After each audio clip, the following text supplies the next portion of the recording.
Narito ang kanyang kasaysayan. Back then, in Malabon, grade 2 po ako noon. Aminado naman ako na mahina talaga ako sa math. Naglambing ako sa tatay ko para magpaturo ng math using school textbook. I thought it would be a lambing to him. Ang problema, impatient siya sa pagtuturo.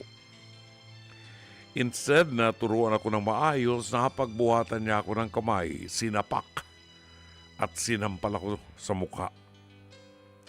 Dumugo yung aking gums at ilong, as in literal na bugbog yung dugo ko. Tumalsik pa mismo sa pages ng aking math book. Doon nagsimula yung trauma ko sa math. And from that moment, never ko na siyang in-approach dahil alam ko kung ano ang mangyayari sa akin. Kasi every time na naiisip ko yung subject, yun agad yung bumabalik sa isip ko. Yung sakit at yung dugo sa libro. Hanggang ngayon, dala ko pa rin yun. Kaya slow ako sa basic accounting or anything na may numbers. At minsan naiisip ko, gusto ko pa rin mahanap yung math book na yun. Kasi nandun nakatatak yung alaala ng isang traumatic experience na hindi ko makalimutan. Ito po ay buhat sa post ng isang username na nagtatago sa pangalang Kevin Rai buhat sa Threads. Balikan natin ang kasaysayan ni Kevin. Si Kevin po, nung siya ay nag-aaral pa ng grade 2, aminado siya na medyo mahina siya sa mathematics. Kaya siya nagpaturo sa tatay niya. Nangyari, madaling mairita yung tatay niya, hindi siguro maintindihan kaagad ni Kevin yung tinuturo ng ama, maiksi ang patience, sinapak siya ng kanyang ama, dumugo yung kanyang gums at ilong, at tumulo yung dugo dun sa kanyang math book. And this reminds me of Brother June. Ang misis ko mas mahaba ang patience sa pagtuturo dahil high school teacher yung misis ko . Although, nung kabataan namin, pag sinusundo ko yun at mainit ang ulo, nakikita ko ng babato ng eraser sa mga estudyante niya.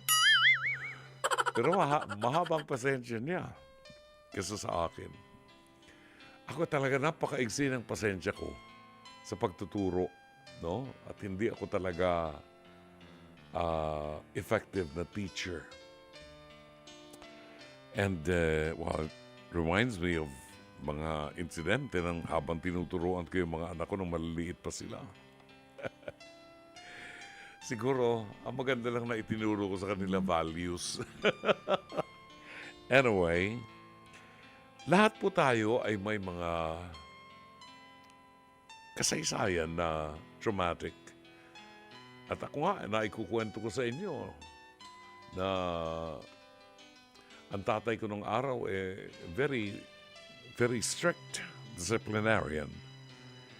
At marami ako natutuhan sa tatay ko na, gusto ko rin ibahagi sa aking mga anak. Hindi ako nasanay katulad ng tatay ko na manghiram ng martilyo or screwdriver sa kapitbahay or pliers or lagari. Kagaya ng tatay ko, pinag-iipunan ko yung mga gagamitin ko dahil ayaw ko nanghihiram sa kapitbahay. At yan ang isa sa mga naiwan sa akin ng tatay ko. That now, at my age, 74, ang aking workshop, Jake, nandun sa 4th floor ng bahay ko, sa rooftop. Doon ako nagtatrabaho.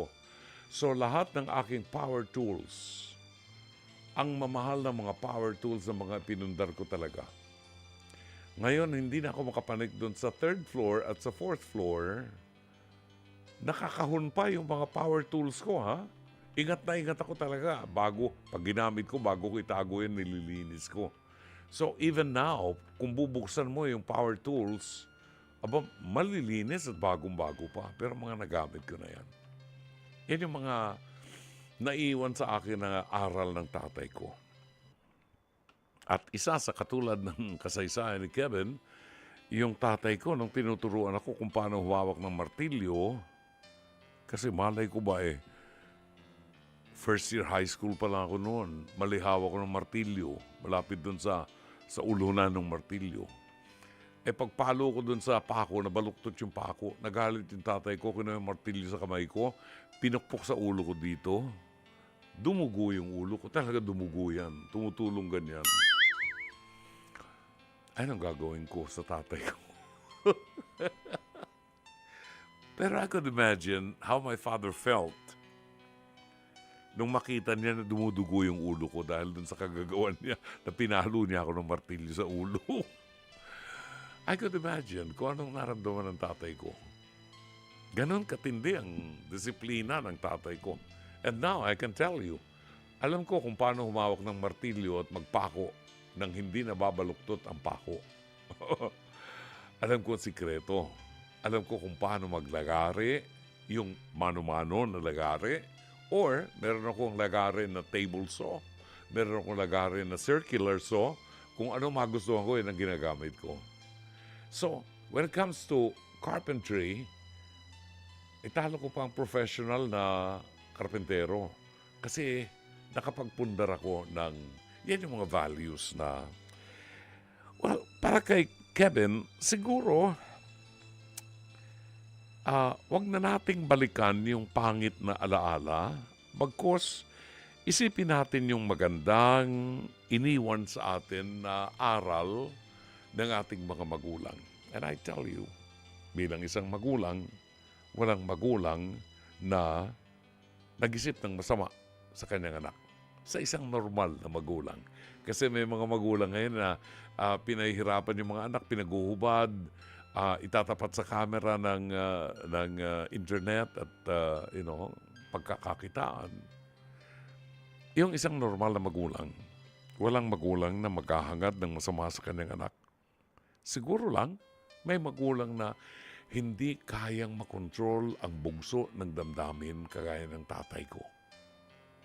No?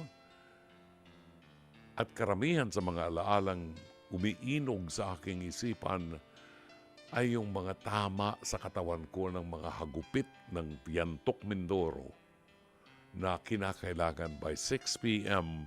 nasa bahay na kami para magdasal ng orasyon at Santo Rosario. Otherwise, may tama ka ng Piantok Mindoro. Sana'y natulungan ka ng palatuntunan ito.